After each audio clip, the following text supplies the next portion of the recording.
May mga magulang, dahil nahirapan sila sa buhay nila nung bata sila, sabi nila, hindi ito mararanasan ng mga anak mo. Pero hindi nila alam.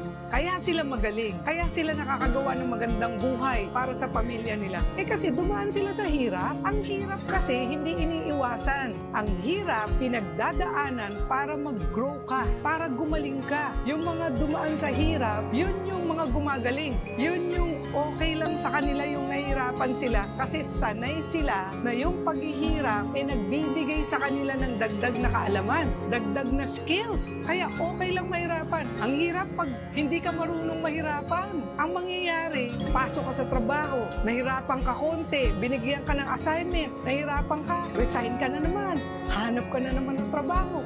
Gusto mo yung hindi ka nahirapan hanggang lumaki ka.